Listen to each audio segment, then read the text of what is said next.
मोदी ने अफसरों की धुलाई की वगैरह वगैरह वगैरह। खैर वो तो कभी कभी चटनी होती है ना, इतना ही समझ लेना चाहिए। लेकिन जो बाकी बातें मैंने याद की है उसको याद कर करके जाइए। और ये सिंदूर या मिजाज,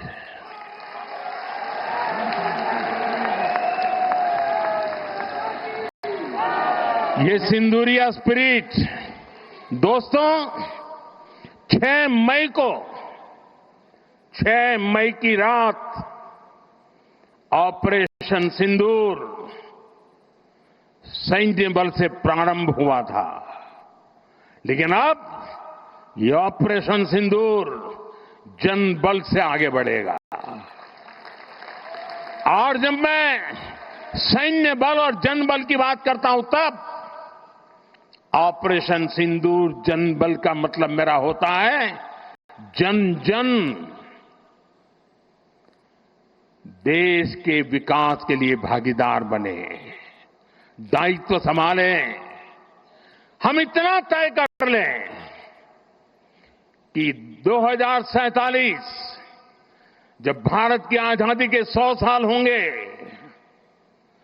विकसित भारत बनाने के लिए तत्काल भारत की इकोनॉमी को 4 नंबर से 3 नंबर पर ले जाने के लिए अब हम कोई विदेशी चीज का उपयोग नहीं करेंगे। हम गांव-गांव व्यापारियों को शपथ दिलवाएं, व्यापारियों का कितना ही मुनाफा क्यों ना हो, आप विदेशी माल नहीं बेचोगे। लेकिन दुर्भाग्य देखिए, गणेश जी भी विदेश से आ जाते हैं। छोटी आंख वाले गणेश जी आएंगे, गणेश जी की आंख भी नहीं खुल रही है। होली रंग छिड़कना है, बोले विदेशी। हमें पता था, आप भी अपने घर जाकर के सूची बनाना। सचमुच में ऑपरेशन सिंदूर के लिए एक नागरिक के नाते मुझे एक काम करना है। आप घर में जाकर सूची बनाइए कि आपके घर में 24 घंटे में सुबह से दूसरे दिन सुबह तक कितनी विदेशी चीजों का उपयोग होता है। आपको पता ही नहीं होता है। आप हेयर पिन भी विदेशी उपयोग कर लेते हैं, कंघा भी विदेशी होता है, दांत में लगाने वाली जो पिन होती है वो भी विदेशी घुस गई है, हमें मालूम तक नहीं है,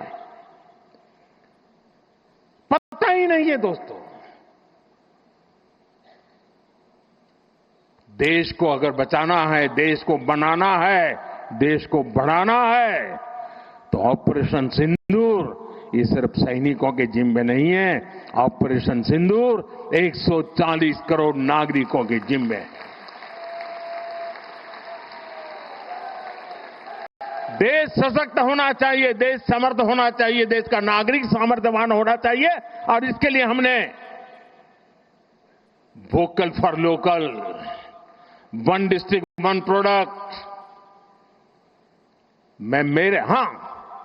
जो आपके पास है फेंक देने के लिए मैं नहीं कह रहा हूं, लेकिन आप नया नहीं लेंगे।